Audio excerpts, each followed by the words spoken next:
প্রত্যেকটা জাতি বা গোষ্ঠী সবকালীন সব সময় সব জাতি গোষ্ঠীর জন্য ভালোবাসা প্রকাশে, হৃদ্যতা প্রকাশে, অভিবাদনে বিশেষ কিছু পরিভাষা প্রত্যেকটা জনগোষ্ঠীরই আছে।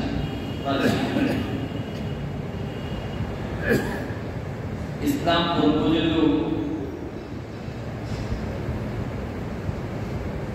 মুসলমানরাও একে অপরের সাথে, ইসলাম পূর্বযুগেও কিছু ভাষা ছিল, কিছু পরিভাষা ছিল, যে পরিভাষাগুলির মাধ্যমে একে অপরের সাথে সাক্ষাৎ হলে অভিবাদনে প্রকাশ করত, হৃদ্যতা ভালোবাসা প্রকাশ করত। যেমন আল্লাহর নবীর সাহাবী ইমরান ইবনে হুসাইন রাদিয়াল্লাহু তাআলা আনহু থেকে বর্ণিত, তিনি বলেন, ইসলাম পূর্বযুগে আমরা একে অপরের সাথে যখন সাক্ষাৎ হতাম তখন আমরা একে অপরকে অভিবাদন হিসেবে যে বাক্যগুলি বলতাম, যে আনআমাল্লাহু বিকা আইনান, আল্লাহ তাআলা তোমার চোখ শীতল করুন, অথবা এইভাবে বলতাম আনিম সাবাহা, আল্লাহ তাআলা তোমার প্রভাতকে শুভ করুন, তোমার সকালকে শুভ করুন। ইসলাম পূর্বযুগে আমরা একে অপরকে অভিবাদনের জন্য এই বাক্যগুলি ব্যবহার করতাম, কিন্তু ইসলাম আসার পরে নবী মুহাম্মদ রাসূলুল্লাহ সাল্লাল্লাহু আলাইহি ওয়াসাল্লামের মাধ্যমে পূর্বেকার তরিকা পরিবর্তিত হয়ে গেল, যে আমাদের জন্য সুন্দর একটি অভিবাদনের বাক্যের ব্যবস্থা করে দিয়েছে, যে যেটা একজন আরেকজনের জন্য এত কল্যাণকামী একটা বাক্য, এর চাইতে বড় কল্যাণকামী আর কোনো বাক্য হতে পারে। সেটা হলো আসসালামু আলাইকুম ওয়া রাহমাতুল্লাহি ওয়া বারাকাতুহু। আসসালাম শব্দের অর্থ অর্থাৎ সালামের মাধ্যমে মুসলমান একে অপরকে অভিবাদন জানায়, তার হৃদয়টা ভালোবাসা প্রকাশ করে। সালাম শব্দের শান্তির অর্থই হলো শান্তি। আসসালামু আলাইকুম এর অর্থ হলো তোমার উপর শান্তি বর্ষিত হোক। আসসালামু আলাইকুম ওয়া রাহমাতুল্লাহি ওয়া বারাকাতুহু, আল্লাহ তোমার উপর শান্তি বর্ষণ করুক, রহমত নাযিল করুক, বরকত নাযিল করুক, এই দোয়া করে। তো শান্তির দোয়া চাইতে এক ভাই আরেক ভাইয়ের জন্য এর থেকে বড় কোনো কল্যাণ কামনা হতে পারে। এই সালামের সূচনা আদম আলাইহিস সালামের যুগ থেকে শুরু হয়েছে। এই সালাম এর সূচনা কোথা থেকে হয়েছে? হাদিসে পাকের মধ্যে আল্লাহ রাসূল সাল্লাল্লাহু আলাইহি ওয়াসাল্লাম ইরশাদ করেন,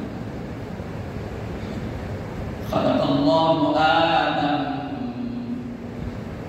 আল্লাহ পাক যখন আদম আলাইহিস সালামকে সিজদা করেন আর সৃষ্টি করেন আলা সূরাতিহি, তার আসল আকৃতিতে, তুলুহু সিত্তুনা দিরাআ, সরকারি আলম বলেন আল্লাহ পাক আদম আলাইহিস সালামকে সৃষ্টি করেছেন তার আকৃতিতে, তার দৈর্ঘ্য ছিল 70 গজ, কয় হাত? 70 হাত। সিত্তুনা 60 হাত, অর্থাৎ সিত্তুনা দিরাআ 60 হাত। কার? পয়গম্বর আদম আলাইহিস সালামকে আল্লাহ সৃষ্টি করেছেন তার আসল রূপে, আর তার দৈর্ঘ্যটা লম্বাইটা হলো সিত্তুনা দিরাআ 60 হাত। কয় হাত? 60 হাত। ফালাম্মা খালাকাহু, যখন আল্লাহ আদমকে পরিপূর্ণভাবে সৃষ্টি করলেন, তখন আল্লাহ তাআলা আদম আলাইহিস সালামকে বললেন, ইযহাব, যাও, ফাসাল্লিম আলা উলাইকা নাফারি মিনাল মালাইকাতি জুলুস, যাও ওই সম্প্রদায়ের কাছে যাও, ফেরেশতাদের ওই উপবিষ্ট যারা উপবেশন করে আছে ফেরেশতাদের কাছে যান, সেখানে গিয়ে ফাসাল্লিম, তাদেরকে সালাম করে দেন। কি সালাম করবেন? আর ফাস্তামি' মা ইউহিব্বুনা ফাইন্নাহা তাহিয়াতুকা ওয়া তাহিয়াতু যুররিয়াতিক।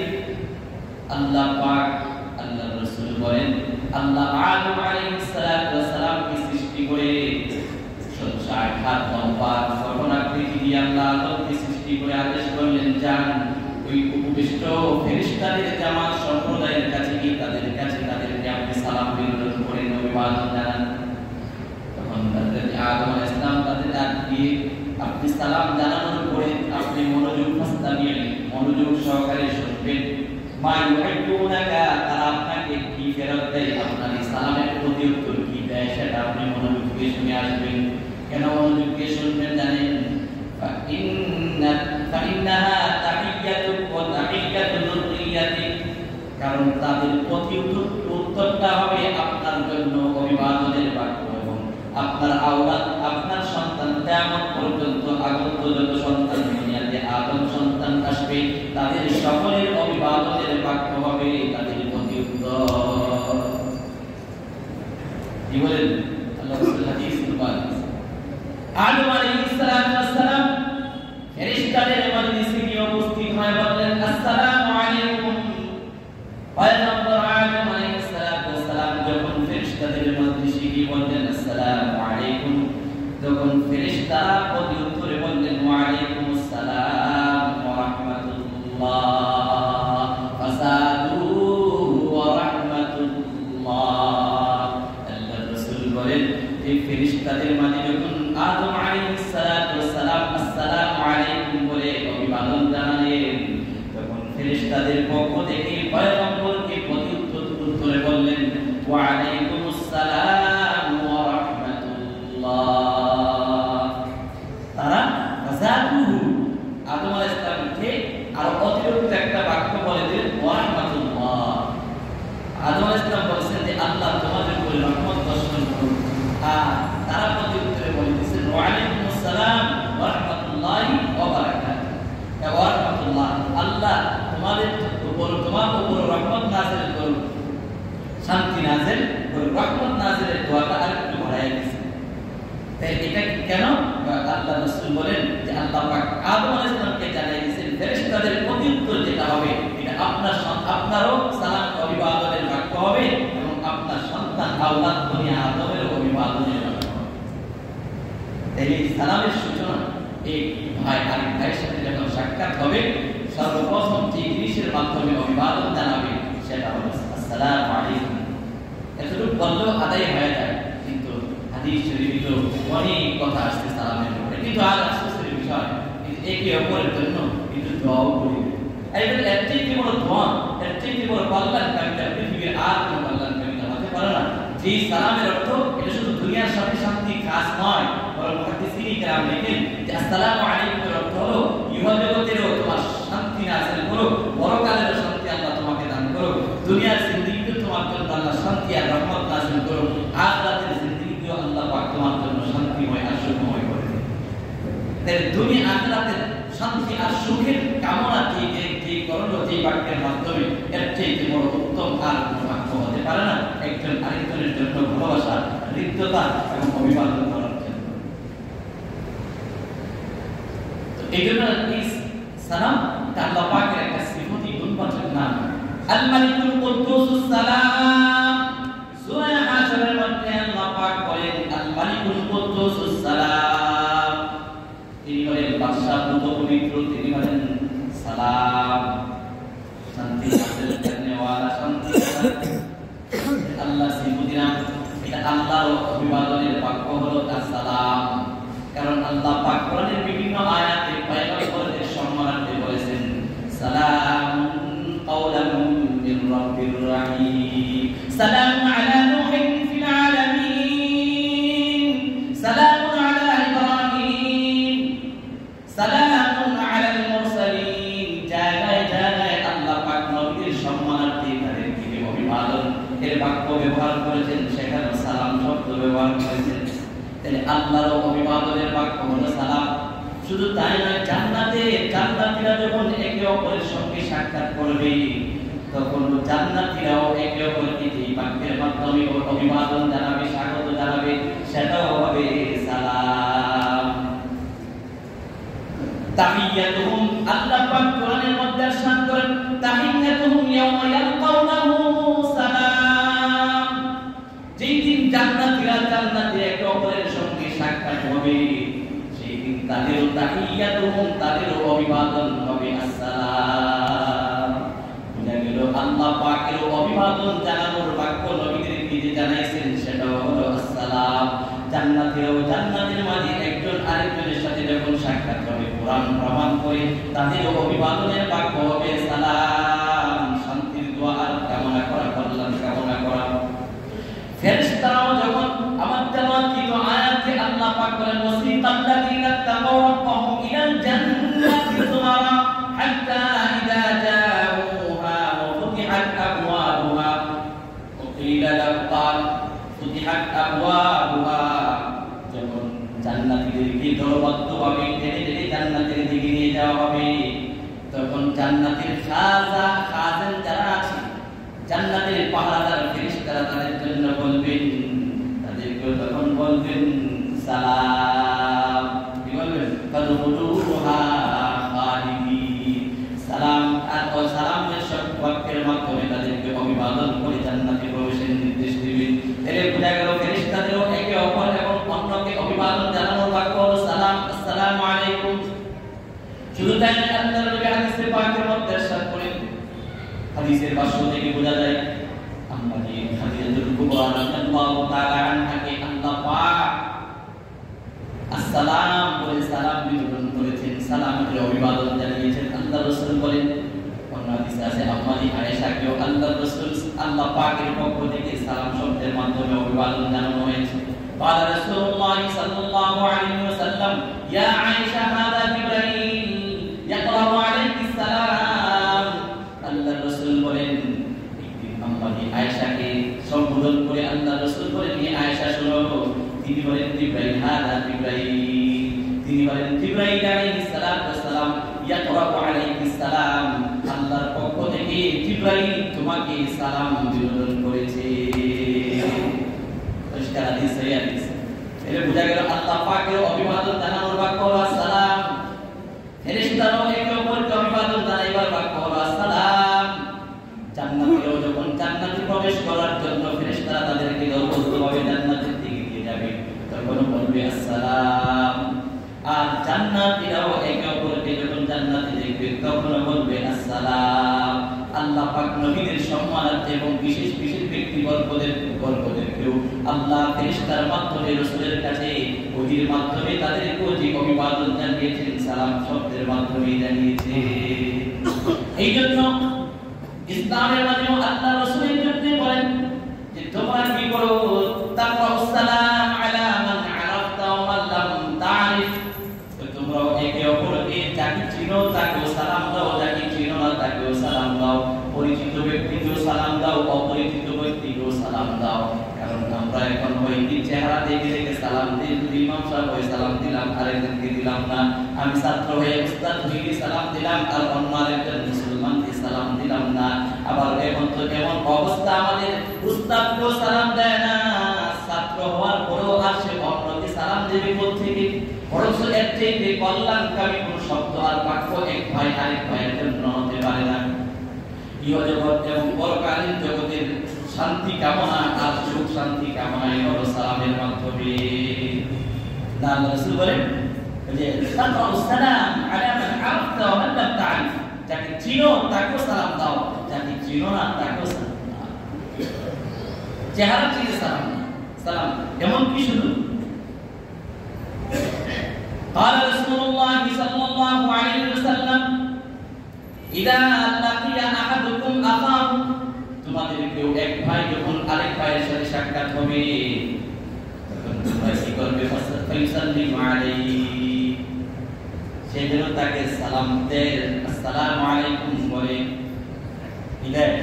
সালাম দেন। ফাইন হালাত বাইনাহুমা শাজারাতুন আও জিদারুন আও হাজারুন, যদি তোমাদের মাঝে এমন অধিক পরিমাণে কাউকে সালাম দিবা শুনো, যদি তোমাদের একজনকে তুমি সালাম দেওয়ার পরে কিছুক্ষণের মধ্যে এই দুইজনের মাঝখানে যদি একটা সাজার কোনো গাছ হারানো হয়ে যায়, গাছে তুমি সালাম দেওয়ার পরে গাছের এই পাশে চলে আসে, তোমার অপর ভাই দুই পাশে চলে গেছে, এরপরে আবার গাছের দুই পারে ক্রসিং করার পরে ঘোরার পরে আবার তার সাথে সাক্ষাৎ হয়েছে, গাছটা পার হয়ে আবার সাক্ষাৎ হয়েছে, রাসূল বলে তারপর তাকে সালাম দাও। ফায়ুসাল্লিম আলাইহি আইদা, পুনরায় আবার তাকে সালাম দাও। অথবা ওয়াইন হালাত বাইনাহুমা জিদার, তুমি দেওয়ালের এই পাশে থাকতে তোমার এক মুসলমান ভাইকে সালাম দিয়েছো, আবার দেওয়ালটা পার হয়ে এসে চলে গেছে, তুমি আবার দেওয়াল পার হয়ে তার সাথে সাক্ষাৎ হয়েছে, রাসূল বলেন ফায়ুসাল্লিম আলাইহি ফাসাল্লিম আলাইহি আইদা, অতঃপর আবার তুমি তাকে সালাম দাও। ওয়াইন হালাত বাইনাহুমা হাজারুন, এমন কি যদি তুমি এক মুসলমান ভাইকে সালাম দেওয়ার পরে বড় একটা পাথর আড়াল হয়ে গেল, অর্থাৎ পাথরের এই পাশে থাকতে তুমি তাকে সালাম দিয়েছিলে, আবার তোমার অপর ভাই সালাম দেওয়ার পরে দুই পাশে চলে গেছে, তুমি আবার মনে করো দুই পাশে যাওয়ার পরে আবার তার সাথে সাক্ষাৎ হয়েছে, ফাসাল্লিম আলাইহি আইদা, এই পাথরের এই পাশে থাকতে সালাম দিয়েছিলে, আবার পাথরের ওই পাশে গিয়ে সাক্ষাৎ হলো, আবার পুনরায় তাকে তুমি সালাম দাও। এইজন্য আল্লাহ হাদিসে রাসূল বলেন আফশুস সালাম।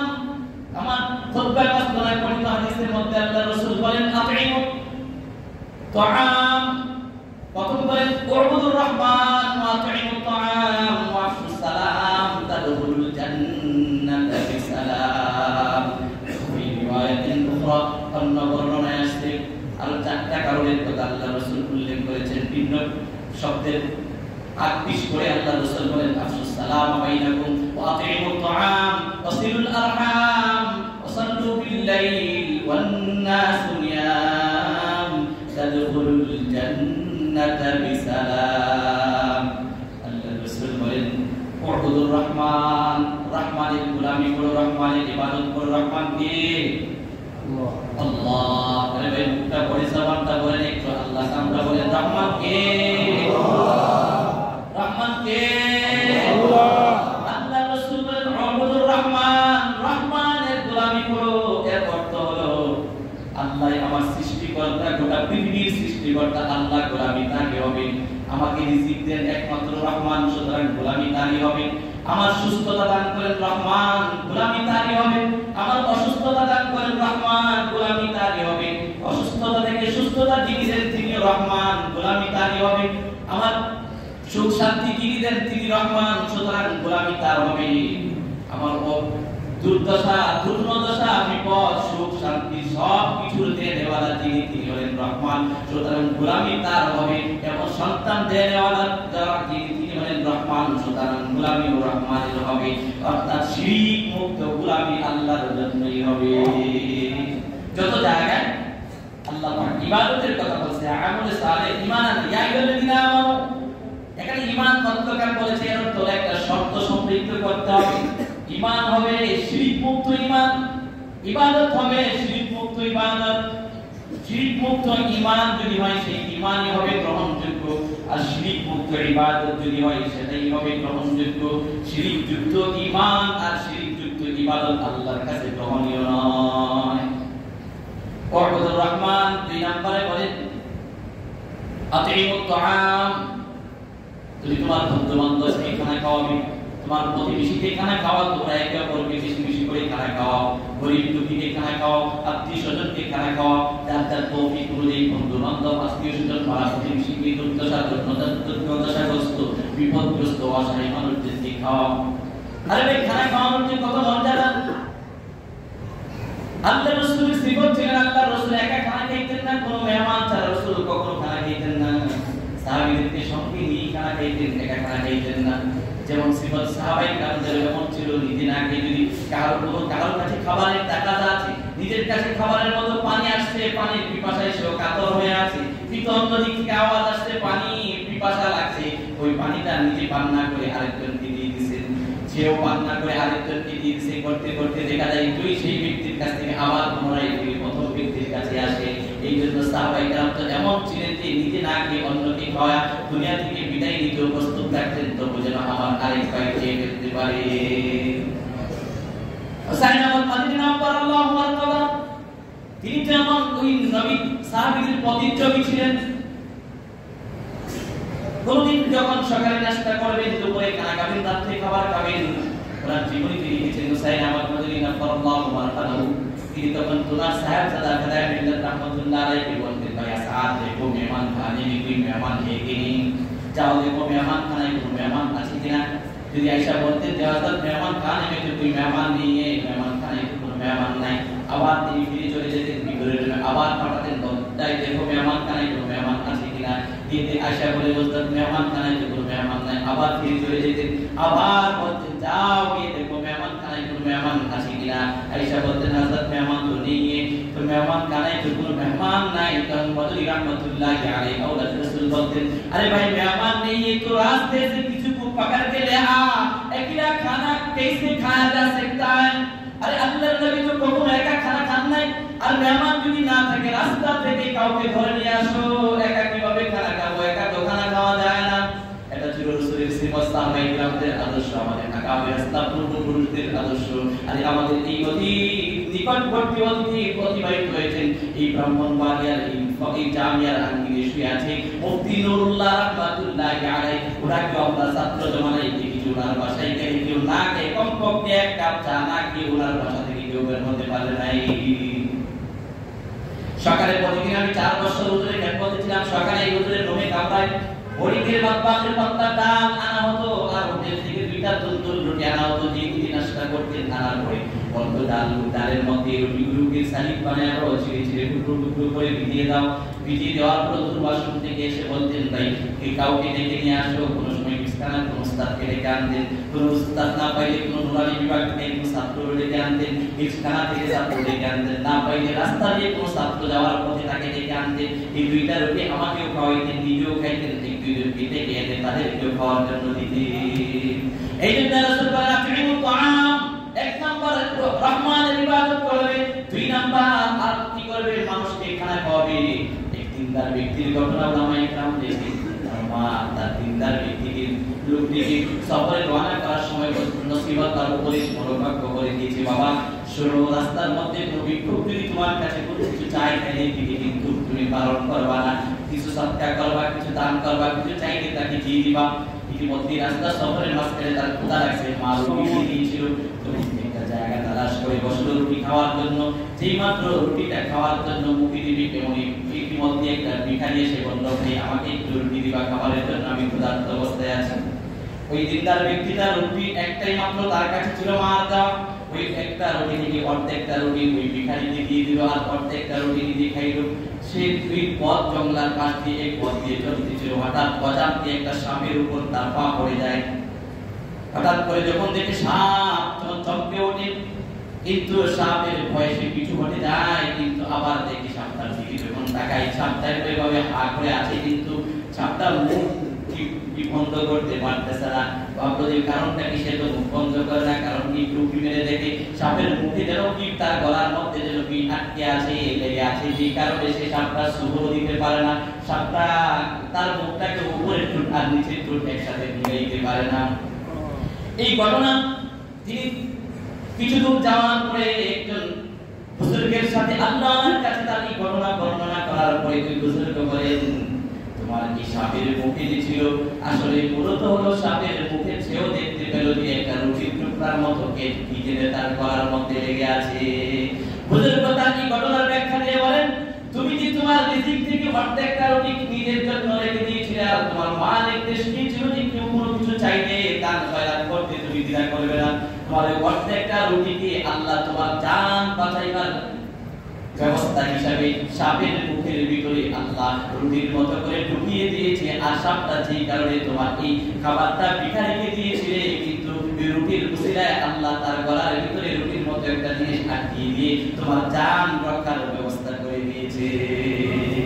এজন্য আল্লাহ রাসূল বলেন, আকিমুত তুআম, মানুষকে খানা খাওয়াইবা তোমার সামর্থ্য অনুযায়ী, বন্ধু বান্ধব গরীব দুঃখী নেককার দিনদার মানুষকে খানা খাওয়াও।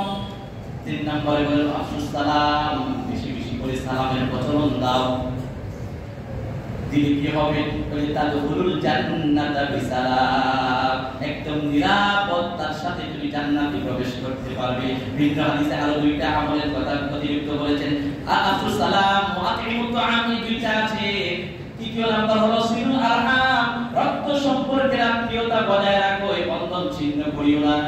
আর 4 নাম্বার হলো ওয়াসাল্লু বিল্লাইল ওয়ান নাসু নিয়াম, যখন গভীর রজনীতে মানুষ ঘুমের মধ্যে বিভোর থাকে, তখন তুমি দাঁড়িয়ে তাহাজ্জুদের নামাজ পড়ো, তাহলে তাদখুলুল জান্নাতা বিসালাম, একদম নিরাপদে জান্নাতে প্রবেশ করতে পারবে।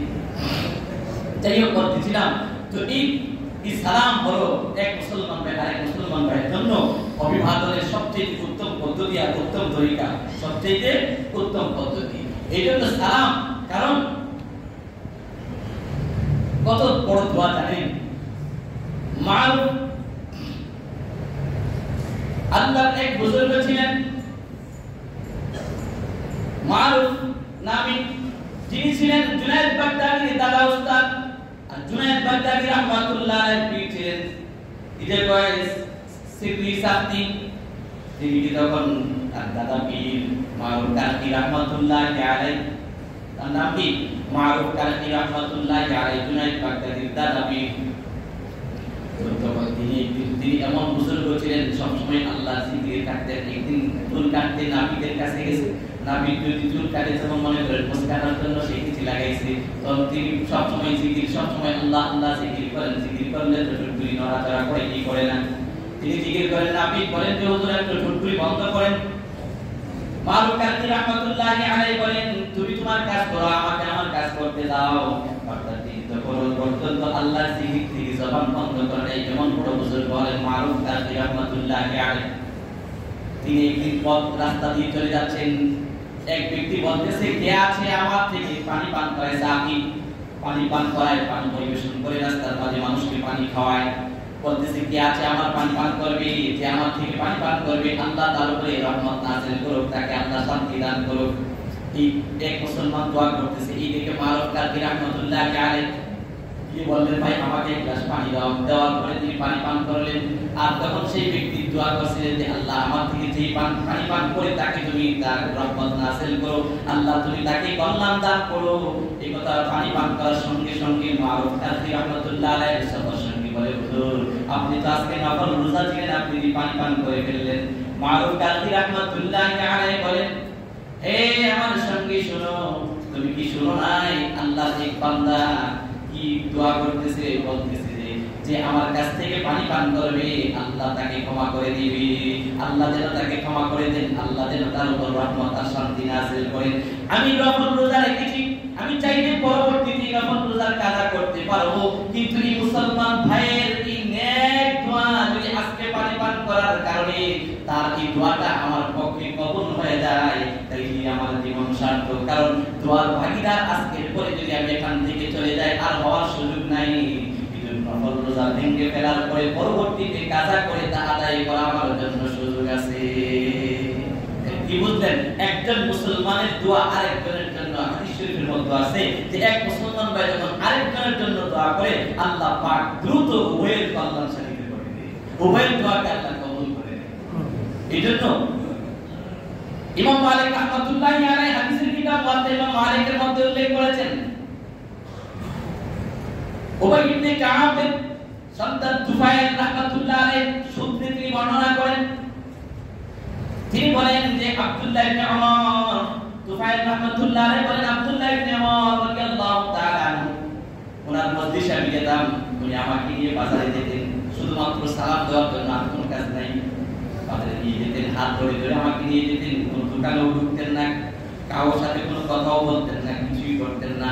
আবার বাজারটা ঘুরে তার চাকি সামনে পাইতেন আসসালামু আলাইকুম ওয়া রাহমাতুল্লাহ, চাকি সামনে পাইতেন আসসালামু আলাইকুম ওয়া রাহমাতুল্লাহ, বলছেন কে? আল্লাহর নবী সাহাবী আব্দুল্লাহ ইবনে ওমর। সালাম দিয়ে আবার চলে আসতেন। তিনি বলেন হযরত তুফাইল রাহমাতুল্লাহ আলাইহি হাদিস বর্ণনা করে বলেন, আরেকদিন আমি আব্দুল্লাহ ইবনে ওমরের মজলিসে যাই, তিনি আগের নিয়ম অনুযায়ী আমাকে বাজারে হাত ধরে নিয়ে যায়, সালাম দেন, দোকানে কোনো প্রয়োগ করেন না, দোকানে ঢুকেন না, কোনো কারোর সাথে কথাও বলেন না, শুধু সালাম দিয়ে চলে আসেন। ওই দিন তখন তুফাইল রাহমাতুল্লাহ আলাইহি বলেন, আমি জিজ্ঞাসা করলাম হযরত জাহাবনা, আপনি বাজারে আসেন, কোনো দোকানেও প্রবেশ করেন না, কোনো জিনিসপত্র ক্রয় করেন না, আসেন কোনো শুধুমাত্র আসেন আর ঘুরে চলে যান। অবশ্য আমি বাজারে একমাত্র কিছু ক্রয় করার জন্য আসি না, কাউকে তালাশ করার জন্য আসি না, দোকান দেখার জন্য আসি না, আমি আসি একমাত্র বাজারে বেশি মানুষ পাওয়া যায় আর সেখানে গেলে আমি বেশি বেশি সালাম দিতে পারবো, আমি অপর ভাইয়ের জন্য কল্যাণ কামনা করতে পারবো। আর আমি যখন অপর ভাইয়ের জন্য কল্যাণ কামনা করবো, আল্লাহ পাক আমার জন্য কল্যাণের ব্যবস্থা করে দিবে। বুঝলেন? লম্বা অনেক হাদিস। এক মুসলমান ভাই আরেক মুসলমান ভাইয়ের কি করার জন্য অভিবাদনের সবচেয়ে উত্তম বাক্য হলো আসসালামু আলাইকুম ওয়া রাহমাতুল্লাহ। কারণ আল্লাহ রাসূল হাদিসের মধ্যে বলেছেন, ইন্না আল্লাহ রাজুলান জানা ইলা নবী সাল্লাল্লাহু আলাইহি ওয়াসাল্লাম ফাসাল্লামা আলাইহি, এক ব্যক্তি আল্লাহ রাসূলের কাছে এসে বললেন আসসালামু আলাইকুম, আল্লাহ রাসূল সালামের জবাব দিলেন। ফাকাল নবী সাল্লাল্লাহু আলাইহি ওয়াসাল্লাম, আল্লাহ রাসূল বলেন আশারুন, এক ব্যক্তি এসে রাসূলকে সালাম দেওয়ার পরে উত্তর দিয়ে রাসূল বলেন 10টা নেকি তোমার আমলনামায় লিখে দেওয়া হলো। ফাজা আকার অপর আরেক ব্যক্তি আসলেন, এসে বলেন আসসালামু আলাইকুম ওয়া রাহমাতুল্লাহ, আল্লাহ রাসূল বলেন জালালের জবাব দেওয়ার পরে ফাকাল নবী সাল্লাল্লাহু আলাইহি ওয়াসাল্লাম 20, আল্লাহ রাসূল বলেন তোমার আমলনামায় 20টা লিখে দেওয়া হয়ে গেল। তো ফাজা আকার অপর আরেক ব্যক্তি আসলেন, এসে রাসূলকে সালাম দিলেন, রাসূল সালামের উত্তর দিলেন। ফাকাল নবী সাল্লাল্লাহু আলাইহি ওয়াসাল্লাম 30, তোমার আমলনামায় 30টা লিখে দেওয়া হলো। কিন্তু আমাদের মধ্যে একটা ভুল বোঝাবুঝি আছে, কয় কিন্তু সালাম দিলে 90 লিখে আর উত্তর দিলে 10 লিখে, এটা ভুল কথা। হাদিসে এরকম নাই, পাওয়া যায় না, আমরা পাই নাই, হয়তো আমাদের জানার মধ্যে থাকতে পারে, কিন্তু হাদিসের মধ্যে 30 পর্যন্ত অনেক হাদিসের মধ্যে আছে। অপর এক ব্যক্তি এসে বলছেন আসসালামু আলাইকুম ওয়া রাহমাতুল্লাহি ওয়া বারাকাতুহু ওয়া মাগফিরাতুহু, আল্লাহ রাসূলকে এসে বলছেন ইয়া রাসূলুল্লাহ আসসালামু আলাইকুম ওয়া রাহমাতুল্লাহি ওয়া বারাকাতুহু ওয়া মাগফিরাতুহু, মাগফিরাতুহু শব্দটা বৃদ্ধি করে বলেছেন আল্লাহ রাসূল বলেন আরবাউন, তোমার আমলনামায় 40টা নেকি লিপিবদ্ধ হয়ে গিয়েছে। তাহলে সালামের দ্বারা যদি আসসালামু আলাইকুম বলেন তো 10টা নেকি, আসসালামু আলাইকুম ওয়া রাহমাতুল্লাহ বলেন 20টা নেকি, আসসালামু আলাইকুম ওয়া রাহমাতুল্লাহি ওয়া বারাকাতুহু বলেন তাহলে 30টা নেকি। আর যদি হাদিসের যদি ওই হাদিসটা দুর্বল সনদে বর্ণিত, তারপর আমল দীর্ঘ যে তাইলে 40 নেকি, এর বেশি হাদিসে পাওয়া যায় না। কিন্তু 90 নেকি এই কথাটা হয়তো কেউ চালু করে দিয়েছে, চলে গেছে। এইজন্য সালাম দেব কিভাবে? আসসালামু আলাইকুম ওয়া রাহমাতুল্লাহি ওয়া বারাকাতুহু, যে যত বেশি আগে সালাম দিবেন, আল্লাহ রাসূল বলেন ইন্না আউলান নাসি বিল্লাহি মান বাদাআহু বিসালাম, আল্লাহ পাকের সবচেয়ে নৈকট্যপ্রাপ্ত ব্যক্তি ওই ব্যক্তি যে সর্বপ্রথম সালাম দিবে। তাহলে যে আগে সালাম দিলাম, তাহলে সে কি হবে? আল্লাহর সবচেয়ে প্রিয় বান্দায় পরিণত হবে। আল্লাহ রাসূল আল-বারি সালাম বারি মিনাল কিবর, আর যে আগে সালাম দেয় সে অহংকার মুক্ত হয়। এইজন্য ভাইরা আমার সময় অল্প, এইজন্য বিস্তারিত হাদিসগুলি বলার সুযোগ নেই। তো আল্লাহ পাক আমাদের জন্য এমন একটা শান্তির একটা ব্যবস্থা, আজকে শান্তি নাই কেন? ঘরে যাই সালাম দেয় না, ঘরে গেলেও কি সালাম দিতে হবে, কি সব কোরআনে হাদিসে আছে, বললাম না সময় অল্প, বলার সুযোগ নাই। ঘরে গেলেও সালাম দিবেন, অন্যের ঘরে গেলেও সালাম দিয়ে দিতে হবে। ঘরে কেউ নাই তাও বলবেন আসসালামু আলাইনা ওয়া আলা ইবাদিল্লাহিস সালিহিন। নিজের ঘরে ঢুকবেন, কোরআনে আল্লাহ পাক বলেছেন ফাইদা দাখালতুম ফাসাল্লিমু আলা আনফুসিকুম তাহিয়াতান, যখন তোমরা নিজেদের ঘরে ঢুকবা তখন অভিবাদন স্বরূপ তোমরা বলবা আসসালামু আলাইকুম। আর যখন ইয়া আইয়ুহাল্লাযীনা আমানু লা তাদখুলু বুয়ুতান গায়রা বুয়ুতিকুম হাত্তা তাস্তানিসু ওয়া তুসাল্লিমু আলা আহলিহা, তোমরা যখন অন্যের ঘরে যাইবা তখন তোমরা অনুমতি ছাড়া আর সালাম দেওয়া ছাড়া অন্যের ঘরে প্রবেশ করিবে না। তাই নিজের ঘরে গেল সালাম দিব। আজকে আমার আপনার সংসারে শান্তি নাই কেন? সব বাবা সন্তানকে সালাম দেয় না, সন্তান বাবাকে সালাম দেয় না, স্বামী স্ত্রীকে সালাম দেয় না, স্ত্রী স্বামীকে সালাম দেয় না, ভাই বোনকে দেয় না, বোন আপন ভাইকে দেয় না। এই জন্য না, ঘরে ঢুকিয়ে সালাম দিবেন। আজকে জুমার নামাজ পড়ে গিয়া সকলে কমপক্ষে আজকে এই হাদিসটার উপর আমল করবেন। একটু হাত তুলে দেখেন, একটু হাত তুলে দেখেন। আল্লাহ তোমাকে সাক্ষী রেখে বলতেছি, আজকে জুমার নামাজে উপস্থিত সকলে আজকে তোমার এই ঘরে বসে ওয়াদা করছে কমপক্ষে আজকে জুমার নামাজ পড়ে গিয়ে তোমার নবীর একটা সুন্নাত পালন করবে। আল্লাহ এই সুন্নতের উসিলা করে বাকি জিন্দেগিটা তোমার হুকুম এবং তোমার নবীর সুন্নাহ মোতাবেক কাটাইবার সুযোগ করে দিও সকলে। আমিন। আলহামদুলিল্লাহ রাব্বিল আলামিন।